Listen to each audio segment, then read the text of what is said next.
Hi guys, today we will discuss paper 62, 2013 summer. Let's start guys. Number 1, the IGCSE class is determining the mass of material using two methods. Method 1, as you can see in figure 1.1, use a pivot, a material, a mass, so it's balance. Percobaan dia itu dia ulangi dengan using D 10 cm. The readings hasilnya itu dia record di table 1.1. Nah, kita kerjain yang poin A yang pertama. Using the values of X and Y in the first row of the table, calculate the mass M of the rule using equation M is 100X per Y. Ya, kita cobain ya. Kita hitung M itu 100X per Y. Dari row 1 kita tahu X-nya itu adalah 23.7, Y-nya 21.1. Kalau kita hitung, ini hasilnya adalah 112.3222748 dan masih banyak. Nah, kalau kalian mengerjakan ini, kalian pilih aja boleh 3 angka saja atau 4 angka. Jadi jawaban kalian boleh 112 atau 112.3. Nah, untuk yang A.2, dia bilang repeat step A1 using the values X and Y in the second row of table.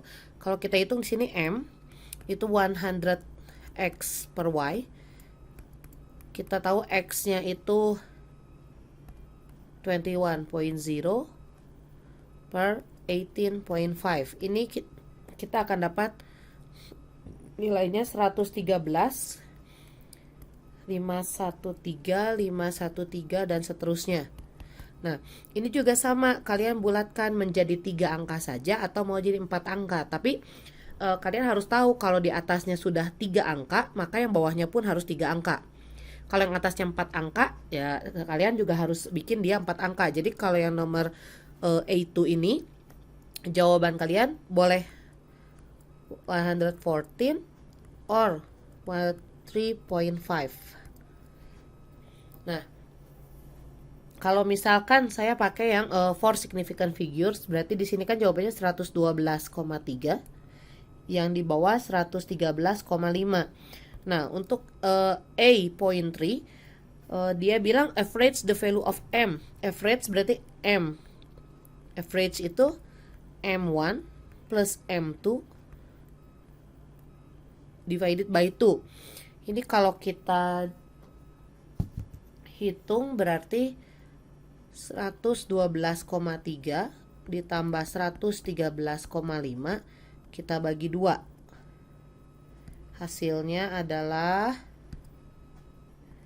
nah, hasilnya di sini adalah 112,9. Nah, ini kalau kamu pakai yang 4 significant figure. Tapi kalau misalnya kamu mau pakai yang 3 significant figure, berarti kamu masukinnya 112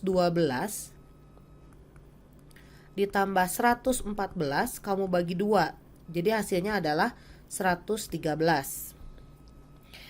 Jadi kalau saya di sini pakai 4 significant figure, yang kedua pakai 4 significant figure, berarti average of value M yang saya juga harus 4 significant figure.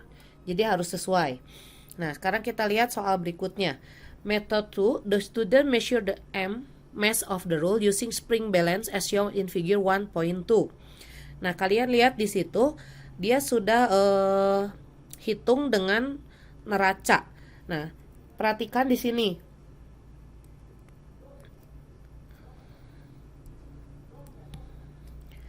Kalau kalian perhatikan, dia angkanya itu dari 100 ke 150 itu dia ada 4 garis kecil yang tebal. Jadi kalau kita lihat berarti dari 100 ke 150 setiap garisnya itu, nah, kita lihat dari 100 ke 150 itu ada 4 garis kecil tebal. Nah, kalau kita lihat berarti dari satu garis tebal itu nilainya 10 gram. Jadi dia kan garisnya di sini 100, lalu di sini berarti ini 110, tapi antara 100 dan 110 itu ada 4 garis kecil-kecil di sini. Nah, artinya 10 gram ini dia akan terbagi menjadi 5. Jadi satu garis yang kecil banget itu adalah 2 gram. Nah, jadi kalau kamu baca di situ berarti dia mass-nya itu adalah 114 gram.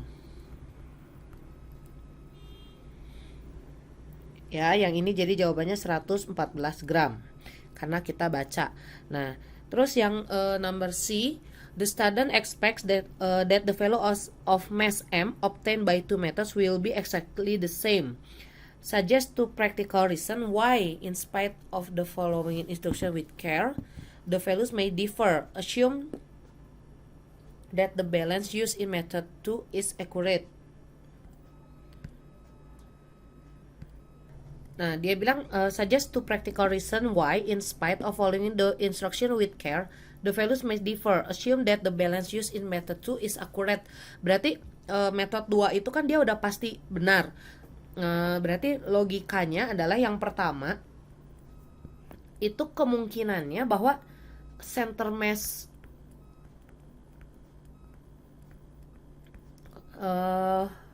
of rule-nya itu nggak sama dengan 50 cm. Belum tentu dia 50 cm. Karena bisa aja masanya itu terbaginya nggak rata gitu. Nah, terus mungkin yang kedua itu adalah massa benda X-nya itu dia dia terbuat dari bahan yang campuran gitu. Jadi density-nya itu beda-beda. Jadi mass-nya itu tidak rata karena density-nya beda-beda. Nah, yang ketiga kita bisa bilang bahwa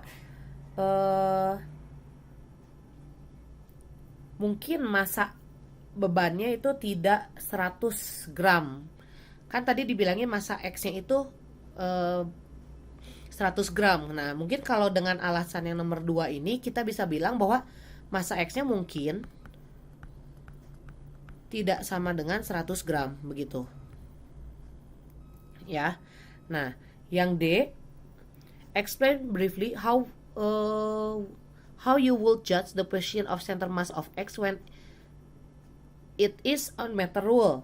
Nah, caranya sebenarnya kalau misalnya kita mau tentuin center of mass, nah itu yang D, sekarang kamu kita taruh aja rule-nya. Tanya adalah explain briefly how you will awalnya itu memang kalau dia panjangnya 1 meter berarti kan kamu letakin pertama di 50 cm.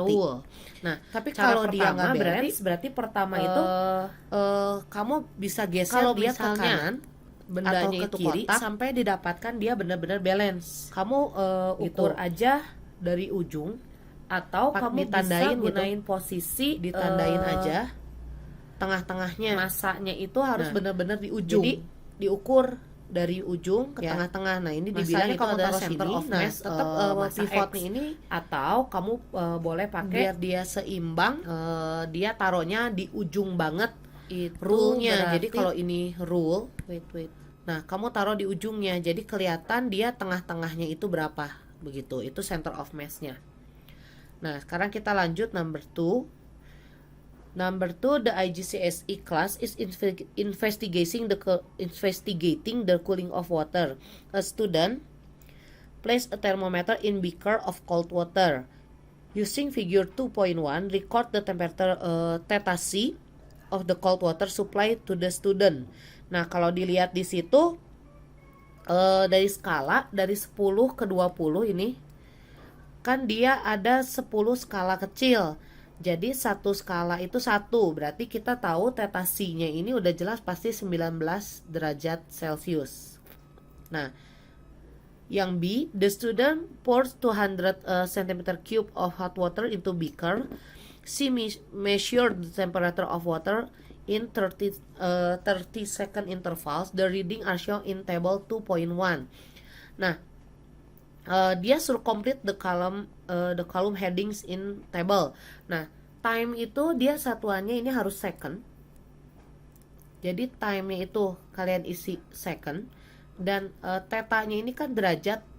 Karena dari awalnya pakai termometer itu derajat Celcius, maka tetanya harus kalian isi derajat Celcius. Ini second. Nah, terus yang C, the student empties the beaker and pours another 200 cm³ of the hot water into the beaker. She measures the temperature theta H of the water in the beaker is 78 derajat Celcius. She then empties the cold water from the measuring cylinder shown in figure 2.2 into the beaker of hot water. She measures the temperature theta A of the water and the beaker water in the beaker is 74 derajat Celcius. Using 2.0, record the volume VA of cold wet water. Nah, kalau kamu lihat di sini, dia kan suruh ngitung volume airnya. Nah, dari 5 ke 10, kalau dilihat itu ada 4 garis kecil. Artinya dari 5 ke 10 itu, kalau kamu lihat begini, ini 5, ini 10, di tengah sini ada 4 garis kecil. Nah, artinya 5 mili ini terbagi 5 langkah. Artinya setiap garis kecil itu 1 langkah. Jadi kalau misalnya dibilang ini 6, ini 7, ini 8, ini 9, 10. Jadi ketahuan tuh dari situ berapa sih volume air VA-nya itu cold water. Nah, kalau lihat aja ininya di sini. Itu kebaca dia adalah 12 cm³. Nah, kita lanjut ya. Yang D, estimate the volume V of cold water that added to the hot water would give the same temperature drop as allowing. Nah, yang D, dia bilang kan estimate the volume V of cold water that added to the hot water would give the same temperature drop as allowing to the hot water to cool for 150 seconds. Use the evidence from the table of reading in parts B and C. Explain briefly how you arrive your answer. Nah, kita lihat dulu ya yang dari tabel B. Kalau kita lihat temperatur dropnya itu kan dari 80 ke 66. Kalau kita kurangin 80 dikurangin 66 itu 14 derajat Celcius. Nah, sekarang dari yang C, dia hot waternya 78 derajat Celcius awalnya. Lalu ditambah dengan cold water. Cold waternya itu pertama kali kan 12 cm³. Dia jadi 74. Nah, jadi untuk yang D kita lihat dari 78 ke 74 itu kan baru dia temperatur dropnya baru 4 derajat Celcius. Sedangkan yang diminta itu adalah same temperatur drop. Same temperatur dropnya tadi harus 14 derajat Celcius. Nah, berarti kita lihat untuk 4 derajat Celcius dia itu 12 cm³ cold waternya. Berarti kalau kita mau turunin 4 derajat Celcius lagi, kita harus add 12 cm³ cold water. Tapi di sini 74 jadi 70. Nah, belum mencapai dropnya 14, baru 8. Kita turunin lagi. Kalau kita turunin lagi berarti turun lagi 4 derajat Celcius. Berarti kita edit cold water lagi. Ini jadi 66. Nah, kalau dijumlah ini baru 12 derajat Celcius. Berarti kita harus turun lagi dari sini. Dari 66 kita harus turun 2 derajat Celcius. Nah, 2 derajat Celciusnya, kalau 4 derajat Celcius itu 12 cm³, berarti untuk 2 derajat Celcius jadi dia jadi 64. Ini adalah 6 cm³. Berarti totalnya kamu jumlahin yang ini. 12 plus 12 plus 12 plus 12 it's equal to 42 cm³. Itu jawaban yang D. Sekarang yang E. This laboratory investigation could be used as a small-scale model for a process in a factory. The laboratory investigation will be repeat many times, suggest to condition that should be kept constant in order to provide reliable result. Nah, dua kondisi yang harus dipertahankan itu kamu boleh pilih mulai dari room temperaturnya yang I, kamu boleh pilih dari room temperatur,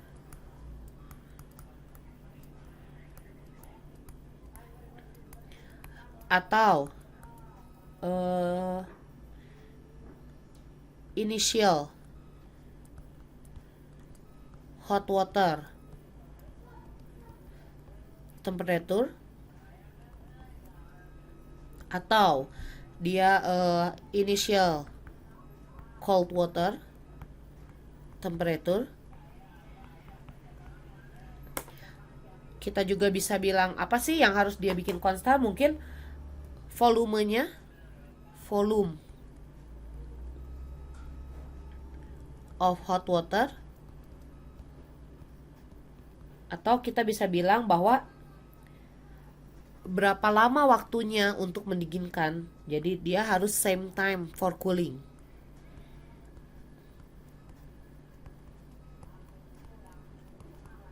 Nah, itu untuk nomor 2 ya. Sekarang kita akan lanjut ke nomor 3. Nah, sekarang kita bahas nomor 3. Number 3, the IGCSE class is investigating resistor combination in circuit. The first circuit used is shown in figure 3.1. Nah, kamu lihat di situ katanya resistornya lampu itu disusun seperti gambar 3.1.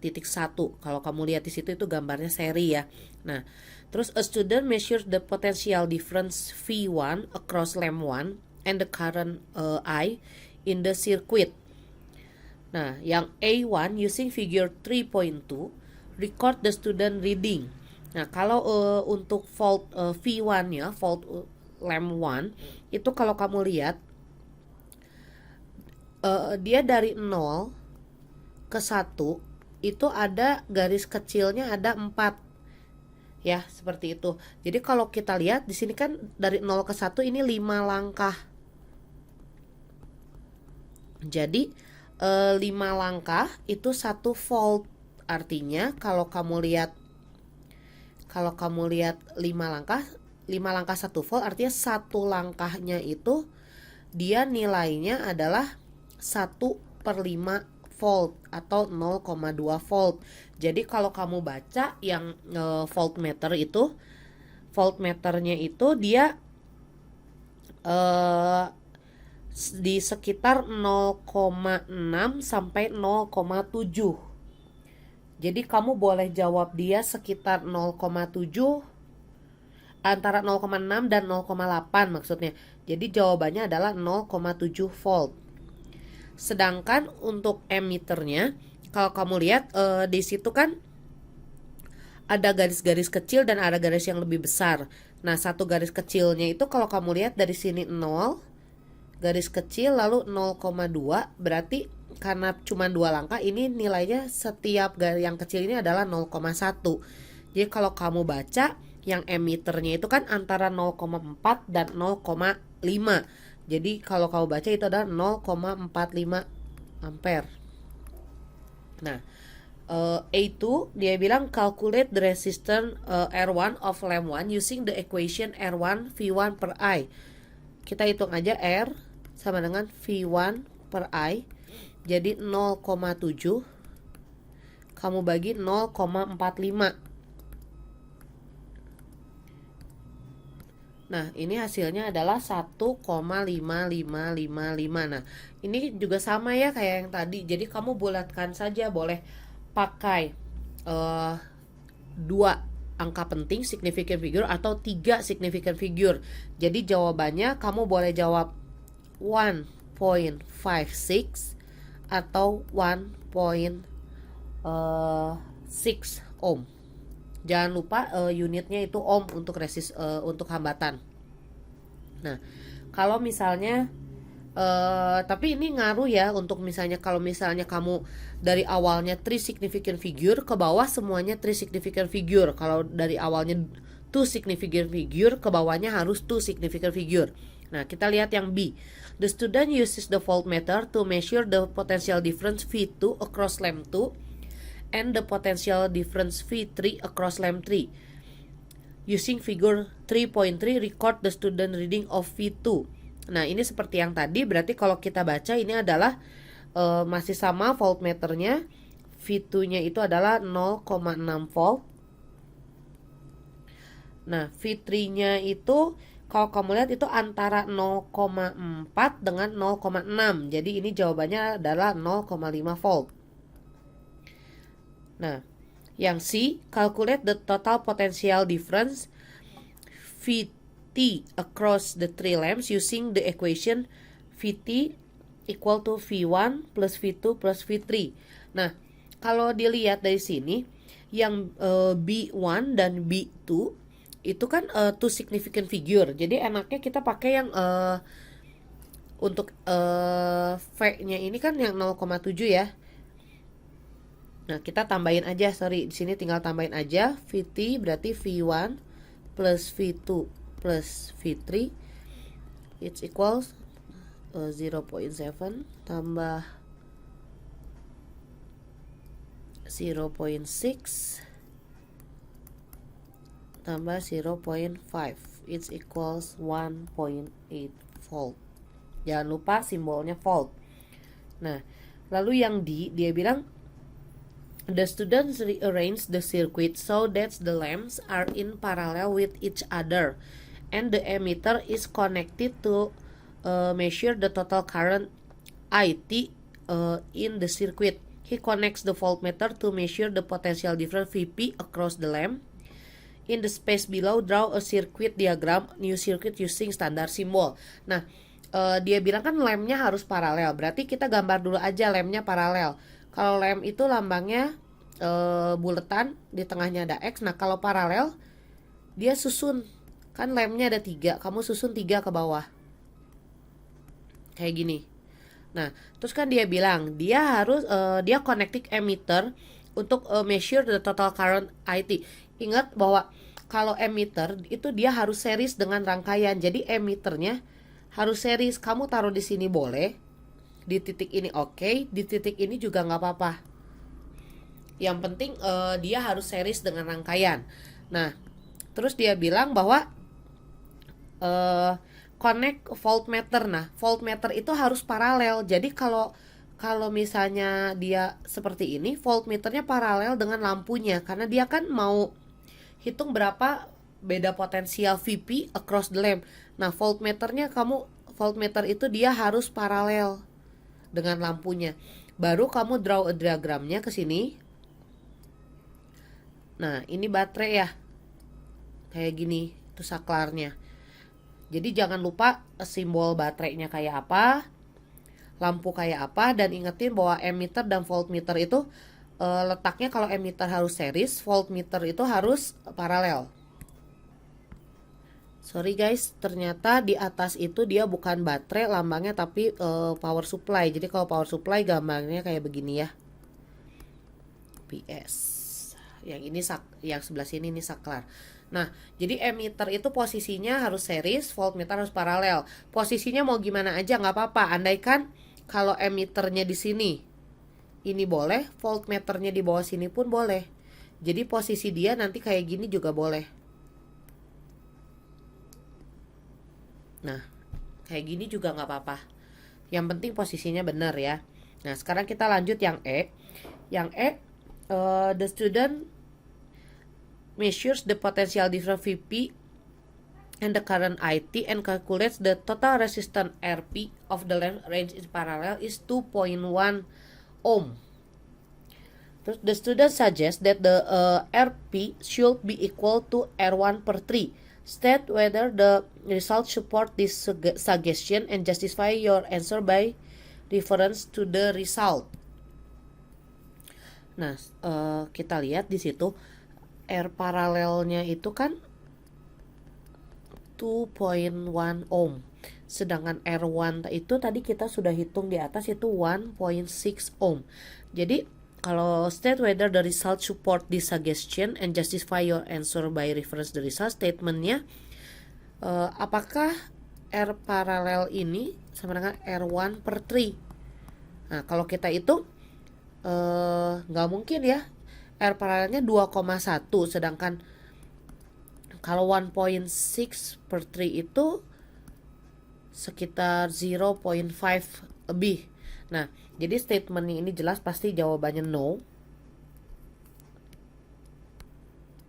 No, justification-nya ini bahwa kalau R1 dibagi 3 itu R1 per 3 itu not equal 2.1.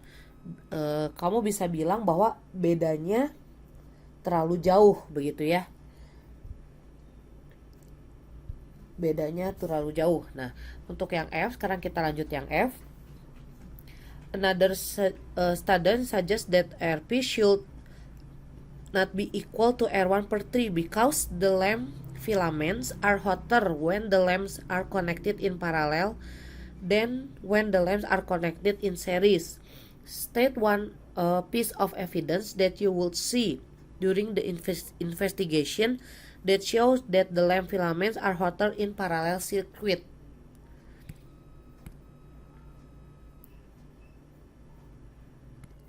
Nah, untuk yang F, itu dia udah betul ya bahwa dia bilang R parallel itu nggak mungkin sama dengan R1 bagi 3 because of the lamp filaments are hotter. Evidence-nya apa? Nah, kalau misalnya kita paralel itu sebenarnya kan R paralel itu pasti lebih kecil dari R kalau dia di series.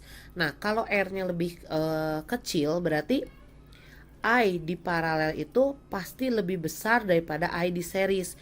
Jadi evidence-nya itu kalau I-nya lebih besar artinya itu lampunya nyala lebih terang atau lebih brighter ya. Nah, sekarang kita lanjut ke nomor 4. Nomor 4, yang F ini brighter dari lebih terang daripada yang series ya gitu. Jadi brighter than the series one. Sekarang kita lanjut yang nomor 4 ya. Nomor 4, student carries out an experiment using a simple pendulum. Figure 4.1 shows the apparatus. Kamu bisa lihat itu alatnya seperti itu, kita pernah lakukannya ini. Nah, the student records the time taken for 20 complete oscillations of the pendulum for a range of different length x of the string. The readings are shown in table 4.1. Nah, kamu disuruh ngitung periodenya. Nah, sedangkan time-nya itu kan untuk 20 complete oscillation. Jadi kalau untuk T-nya itu kamu hitung aja, T itu berarti time dibagi 20 oscillation. Jadi kalau misalnya yang pertama itu berarti 38,5 kamu bagi 20. Itu sama dengan ini hasilnya adalah 1.925. Itu kita hitung juga untuk yang kedua itu 36 kita bagi 20 hasilnya adalah 1. T3 kita hitung dengan cara yang sama, kita dapat 1,67. T4 1,57. T5 1,41. T6 itu 1,275. Nah, ini yang perlu kamu perhatiin itu adalah kalau kamu mau ngukur, mau mencantumkan nilainya, significant figure-nya harus sama. Jadi kalau misalnya kita mau pilih ini ada T1 itu kan 4 significant figure ya. Jadi mau nggak mau kamu semuanya harus 4 gitu. Jadi kalau misalnya ini 1,80, kamu tambahin 0 di sini. Ini tambahin 0, ini tambahin 0, ini tambahin 0. Nah, yang bawah udah for significant figure ya udah dibiarin aja kayak gitu. Ya. Nah, terus itu yang A kita udah jawab. Nah, sekarang yang B, Suggest a reason for measuring the time for 20 oscillation rather than just one. Nah, kenapa sih katanya harus ngukurnya 20 osilasi? Kenapa nggak cuma satu? Nah, yang pertama itu kamu bisa jawab bahwa kalau kamu ngukur lebih banyak berarti kamu akan dapat nilai value periodnya itu lebih akurat. Karena apa? Nah, yang kedua karena yang kamu dapat itu adalah kamu akan dapat nilai average-nya. Average dari periodnya. Nah, udah gitu kalau misalnya cuma satu, kadang-kadang kan refleks kita kurang bagus. Nah, yang ketiga itu adalah reduce human error.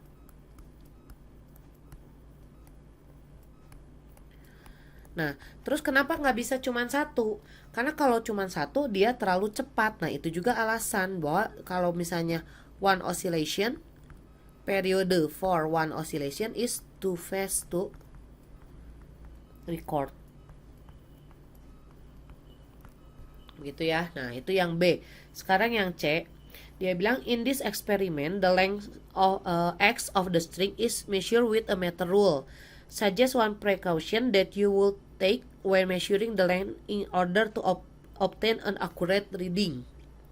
Nah, dia bilang gimana caranya kamu ngukur panjang stringnya itu pakai penggaris, tapi dia harus yang C ini kan harus ngukur gimana caranya dia harus tepat akurat untuk ngukur stringnya. Jadi yang penting itu kamu harus ngilangin parallax error-nya. Parallax error. Sorry. Nah, jadi apa aja isinya? Nah, pertama harus yang kita lihatnya harus tegak lurus atau harus perpendicular. Terus harus eye level. Ya, seperti itu ya. Nah, sekarang kita lanjut yang D. The student decides that a more useful result is possible if the length is measured to the center of mass of the pendulum bob. The pendulum bob is a small metal ball. The student has a 30 cm ruler and two rectangular blocks of wood that are about 10 cm long. Suggest how the student can use this equipment to measure accurately the diameter of pendulum bob. You may draw a diagram. Nah, ini kita pernah lakukan di lab ya. Jadi kalau misalnya kamu mau mengukur diameter si bobnya itu, pendulum bobnya itu, caranya adalah kamu jepit si bobnya itu di antara dua blok kayu itu. Nah, kalau misalnya udah, penggarisnya kamu taruh di bawah sini, rulernya. Nah, kamu tinggal baca. Jadi panjang totalnya berapa? Ini L total. Nah, berarti diameter bobnya itu tinggal panjang total kamu kurangin dengan dua panjang balok yang saya kasih tanda X ini.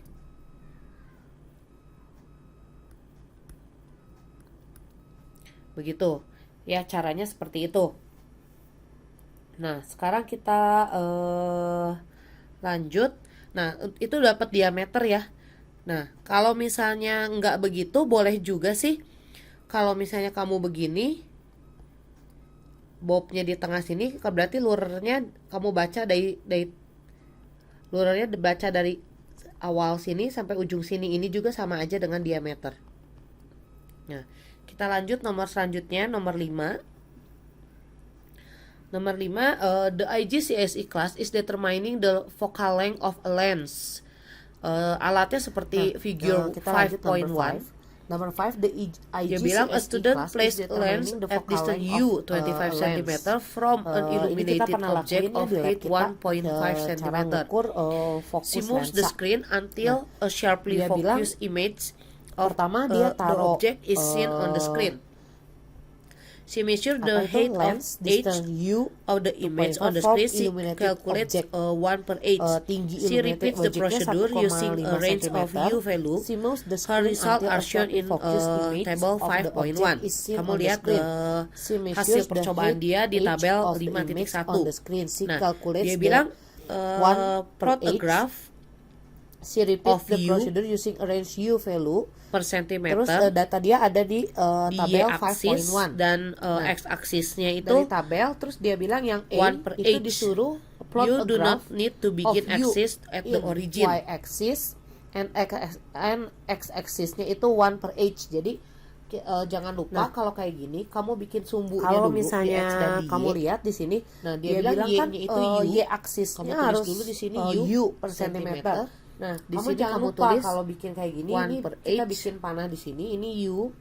Kamu tulis U sentimeter dalam kurung sentimeter Kayak untuk begini. y-axis Terus dan kan kita harus x-axisnya nentuin kamu skala tulis ya. ini. Nah, sebenarnya kan 1 per skala h, ini sentimeter. terserah kamu. Nah, U-nya Nah, itu dari terus kamu tinggal 25 masukin sampai datanya. 45. Sekarang misalnya Di itu ada kalau kita lihat 1 U-nya 25. Nah, 3, ini hati-hati ya. Nah, kamu harus lihat U-nya itu Kamu mau mulai 25 dari sampai berapa itu 45. boleh. Jadi kalau misalnya kita kalau mulai saya di mau sini mulai nih, di 0, sini 25 itu boleh. Ini Berarti ini 25, 25 nyampe enggak sampai 45. Jadi 35, kalau misalnya sini 40 di paling atas ini 45. 40, Nah, 45 jadi kalau ternyata misalnya, nyampe, ini jadi numpuk, langsung aja. nggak masalah. Kamu Terus lihat hapus 1 per aja. h-nya Itu mulai dari 0, kamu panjangin sedikit. 45 kamu tulis U sampai 1,3 sentimeter. Jadi 45-nya ada di sini ya. Kita bisa bilang ini mulai dari 0,5 lalu 1. 45. Nah, untuk 1,5 1 per h-nya Mau kalau kamu kamu lebih lihat itu kan kecilin juga paling boleh. bawahnya 0,45 gitu ya. terus Hati-hati 0,67, ngebacanya. 0,91. Nah, itu juga Untuk yang kamu boleh kira-kira X dari 25 ke 30 ini kan ada 5 nilai. Kamu Dalam boleh 10 langkah. Jadi kira-kira satu mau kotak berapa kecil itu. Jadi kalau Nilainya saya adalah misalnya saya masuk di 0,5 sini. mulai dari. Nah, tapi kalau misalnya saya pakai yang seperti 0.5, ini, berarti ke sini Untuk y-axisnya sini 1 dari 0,5 ke 1 Di itu sini ada 10 kotak 2.5. kecil. Nah, Jadi hati-hati satu pembacaan ya. kotak kecilnya nah, itu, untuk y-axis kamu kalau kamu lihat dari 0,5, sini kamu dari bagi 40, 10 jadi ini nilainya adalah kan ada ada 10 kotak 0,05. kecil. Nah, kalau misalnya 10 Sentimeter. kotak kecil, Nah, berarti satu kotak kecilnya itu kamu nilainya adalah 5 bagi 10 atau setengah. Nah, tapi untuk x-axis kalau kamu lihat di situ kan dari 2 ke 2,5 ada 10 kotak kecil, berarti 0,5 kamu bagi 10 kotak kecil. Satu kotak kecil itu nilainya adalah 0,05. Nah, kita tinggal masukin ya datanya. Nah, coba kalau U-nya 25, 1 per H-nya 0,45. Nah, ini lihat di sini, ini kan 0,05. Jadi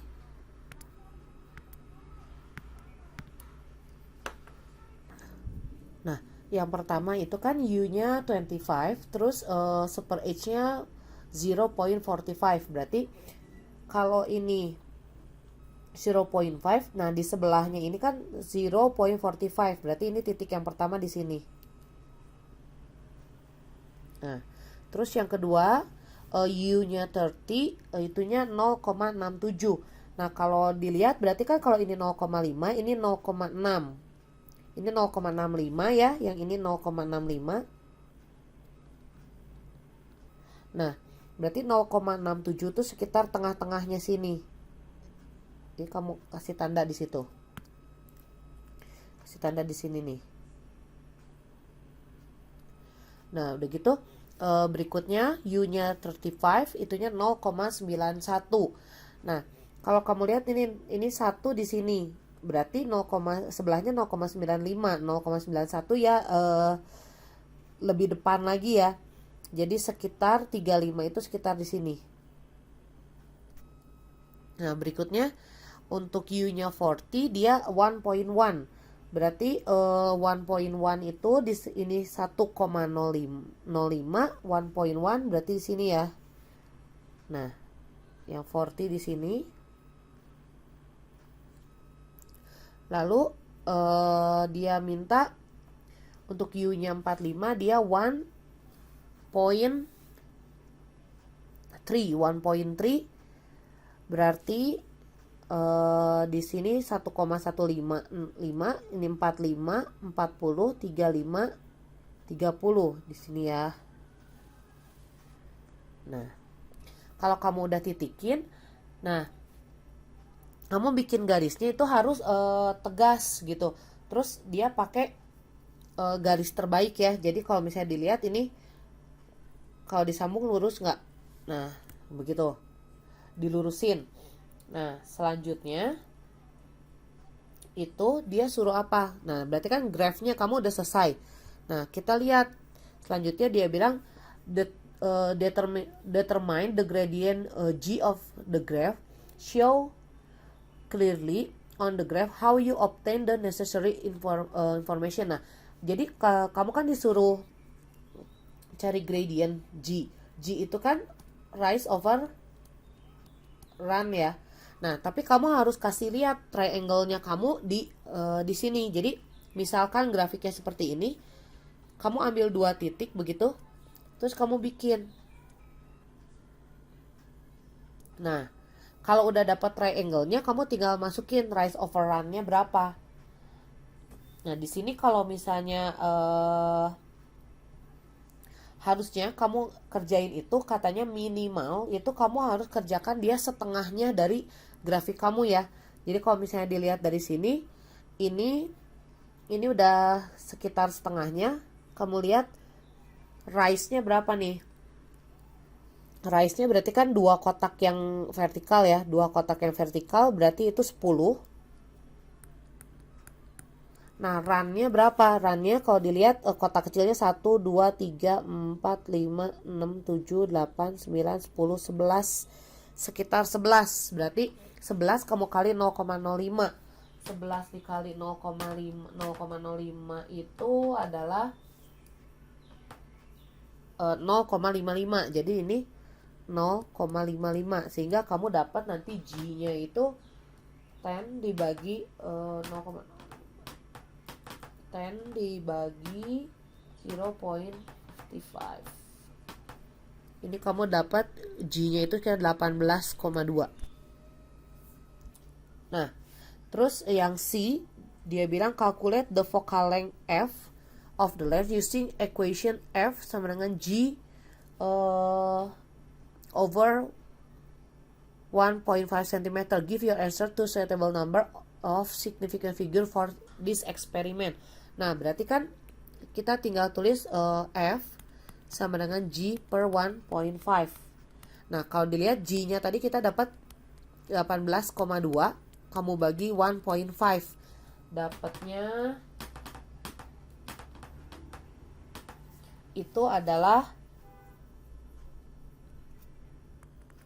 12,13. Nah, kalau dari Max Kim ini jawabannya ini harus berkisar 14 sampai 16.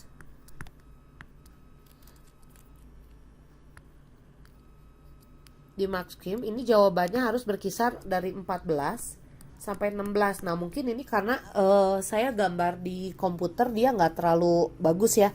Jadi nanti kamu coba kalau kamu gambar di kertas hasilnya harus dari antara 14 sampai 16 cm. Nah, jangan lupa unitnya. Jadi harus ada sentimeternya. Begitu ya. Nah, sekarang yang D, dia bilang state two precaution that you will take in this experiment in order to obtain reliable result. Nah, dia bilang kita harus kasih masukan gimana sih caranya biar hasilnya ini bagus. Nah, pertama karena kamu kerjain ini adalah cahaya, jadi yang pertama pasti kamu harus di ruang yang gelap atau kita bilang dia harus dark room ya. Nah, mau dark room boleh atau mungkin lightnya harus lebih terang.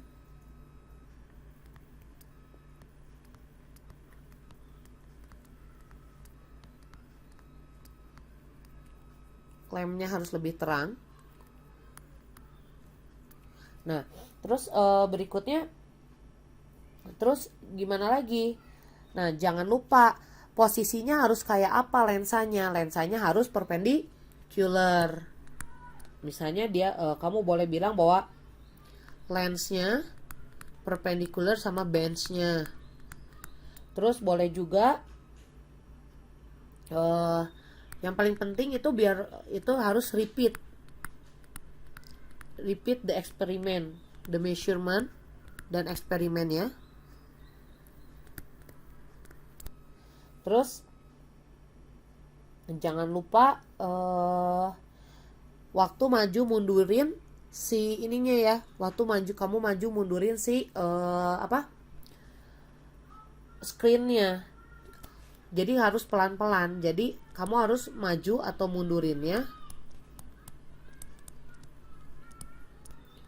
screennya ya, sampai dapat image-nya harus yang sharp.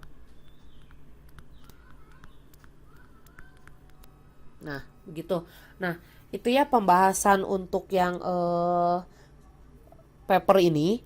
Moga-moga ngerti. Kalau nggak ngerti, boleh ditanyakan selanjutnya. Terima kasih.